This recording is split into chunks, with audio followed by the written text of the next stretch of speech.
Hey everybody, I know it's the afternoon.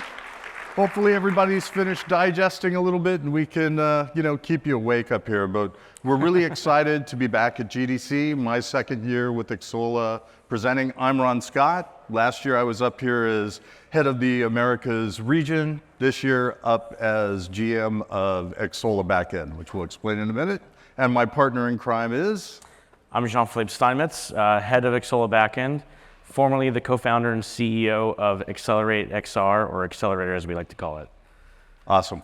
So we're going to give you a sneak peek, and you may have seen that the title of the talk has changed a little bit from just don't develop a game, develop a games business, where we're going to be giving you a first look at a new product that Xsolla is going to be launching in soft launch into the marketplace now, but then hard launch at Gamescom. And so we've retitled the talk, Democratizing Access to High Quality Technology. And I think after we explain what it is, you'll see why that's an appropriate thing to do. So what we're going to be introducing you to today is what we call Xsolla Backend. Xsolla Backend is a multiplayer, cross-play game systems management, hosting, and analytics platform. So a lot of words there. Basically, we're moving from our traditional games commerce business into actually helping our partners create better games and game development. So it's a big move for us, our first area in there, and we're excited to share it with you here. So what we're going to do is I'm going to talk a little bit about why Xsolla is getting into this business. I'm more the business guy out of the two of us. And then I'm going to turn it over to JP that'll tell you the what it is in more technical terms than I could and give you a look at the existing product and where we are today. And then I'll come back at the end and I'm going to discuss how we go to market and give you a feel for the timeline and the very unique business proposition that we're going to be putting into the marketplace. But first, why are we getting into this business? And it's interesting, about a year ago, we were here, we were talking to one of our customers early on. They had just gone and seen one of the first parties and they came back and said, you know, we're getting asked to do all this multiplayer stuff. We're doing cross-play platform. It cost us $5 million internally to create a back end that will manage our products, 2 years to develop it. And we still have to, customize it to each product we come out with and, update it on an ongoing basis. And we kind of dove in there. We said, well, why is this a problem? And they said, look, because backends, they don't really differentiate the product if they work well. It's only if they don't work well that they get attention. So to a certain extent, it's a bit of a commodity. And then when we dug into it, it's like, and we don't get a lot of financial support on it, so we have to fund this all ourselves. And as we came out of that meeting, we talked to other developers that we do, and we found that there were a lot of folks in kind of that mid-tier, not the Activisions, the Call of Duties, the Fortnite guys, but the next guys that were making basically the same thing, spending their $5 million and kind of duplicating effort across the industry. And then when we went down one more level, we looked at the indies, and the indies, it's hard to play. They can't make that type of product themselves. So it seemed like there was an efficiency argument, an imperative where we could bring a product to marketplace that could really change how this folks do it. And a lot of folks are doing it. There's products out there. So then it became, what can Xsolla do uniquely in this category? And we looked at it, and instead of kind of aiming high, we thought we had the ability to really deliver AAA quality backends to everyone in the category, so to all developers regardless of size. And that's where the democratize the category comes in. Also, we've been in the commerce business, and SLA's delivery uptime is critical when you're managing people's money. We know how to do that. We deliver 99.97 or better percent uptime. We can do the same thing on the back end, which is absolutely important. And then again, in terms of our access, and I think you've heard that as our marketing mantra for this year, is how do we help the overall games business grow?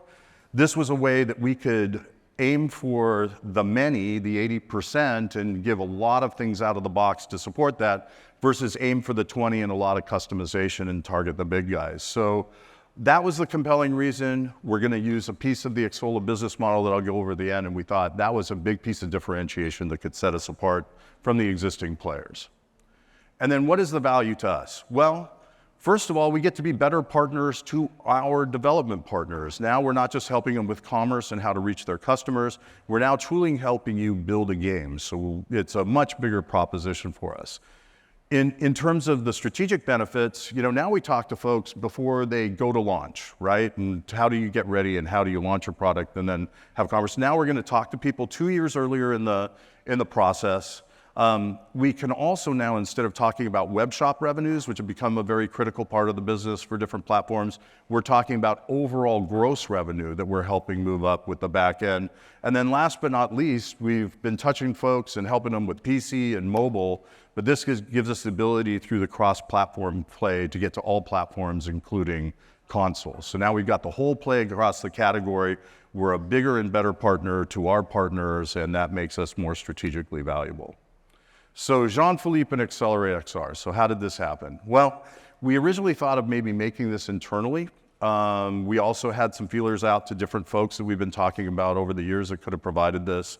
And I was actually looking for a project manager to maybe manage the product development process. And I reached out to Jean-Philippe for a recommendation. He goes, Ron, this is kind of what we make. And so we hooked up about a year ago. And we started to think about this mashup. And he's a great architect. He's built a bunch of these backends for various companies. And his modular source available model was something that really resonated for us. He's got a great team. We brought them all over. They all agreed to come to the Xsolla side. And that team was scalable. So we've got all our leads. We're now building more people around it. And we shared the vision that he started his company with that we wanted to have, which is how do we make something that benefits the entire industry and, rising tide raises all boats. So that was the core of it. We believe that, acquiring got us to the market faster, and he gave us a lot of tools that we've been expanding. And now we acquired Accelerate XR at the end of last year. We've been working on this for about 6 months, and we're now rebranding it and relaunching it as Xsolla Backend. And with that, that's kind of the why we're doing this, why we think we can play a good role in this part of the business. And I'll turn it over to Jean-Philippe to talk a little bit about the product, how it's made, and then give you a look at some of the components that we have up and running. Thanks. So back when I started Accelerator in 2018, we had a really one singular mission, which was to democratize access to online and multiplayer technology for everyone. We approached this with basically 3 key principles. That it needed to be accessible, meaning that anyone, regardless of your experience level, whether you were fresh out of college or you had 20, 30 years experience building this stuff, it should be easily accessible to you, right? This should be something that's very natural. It needed to be scalable. So whether you're doing this for a hobby project with 1 or 2 people or a large-scale MMO with a massive budget, right? This should be something that can work at both ends of the spectrum. And lastly, it should be affordable. And this is kind of what Ron kind of hit on a little bit, is the idea that it shouldn't cost $5 million. It shouldn't take 2 years of development. And you don't want to have to transfer that cost to somebody else. So this is really what I like to call the 80-20 problem. A lot of other companies out there will offer you sort of 20% of the benefits that you're looking for. They might give you identity, leaderboards, matchmaking, and then kind of peter out at that point. So what you're stuffed with is basically, you've now still got to build a team. You've still got to do all the infrastructure. You still actually have to build a back-end business for yourself in order to actually complete the game and get it to market. And that's just unacceptable. So what we did was we said, instead of solving 20% of the problem, we'll solve 80% of the problem. We'll get you as far as we can possibly get you with common technology so that you can focus on building a better game. Because really, content creators just want to focus on content and great gameplay and great experiences for folks. They don't want to build tech. So our approach was as many modules as possible. To date, we have over 20 of them. Some of them are listed here, covering everything from identity to matchmaking to questing, skill trees, telemetry, social systems, and even a virtual world system that lets you build a complete MMO project like World of Warcraft or any of the classic ones that exist today.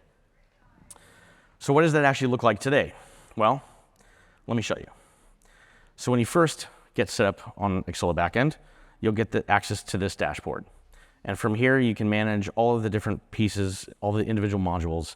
such as identity, going through all the different user accounts, full roles-based access control, and permission system, which is very robust. Social system, we have in it the ability to add your achievements. You can actually do asset management, so you can upload files and track everything you want, and you'll see how that's used later. From all the way to matchmaking, multiplayer sessions, and so forth. We also have a full storefront system that ties into our application launcher, which also serves as a website. So if you want to sell products, if you're a studio that's looking to actually put your catalog out there, we have a mechanism for doing that. And everything is meant to be very easy to use. You can see here, this is the editor for the product listing for what will pop over to the actual website,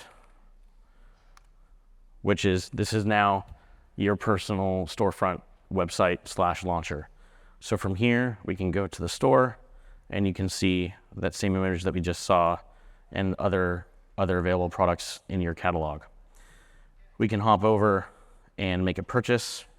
And if you have downloaded the app, you can launch it directly from here into the app. So this is a pretty interesting thing. So how do you actually get it in the game? Well, Lyra is a great example, right? We worked really hard to make excellent Unreal integration. With Xsolla Backend, you can be up and running in less than 5 minutes because basically we've provided a full plugin that implements the entire online subsystem API that Epic provides and provides you deep access. So if you've already coded to the system like Lyra has, it's literally a drag and drop replacement. You change one INI file and all of a sudden you're running.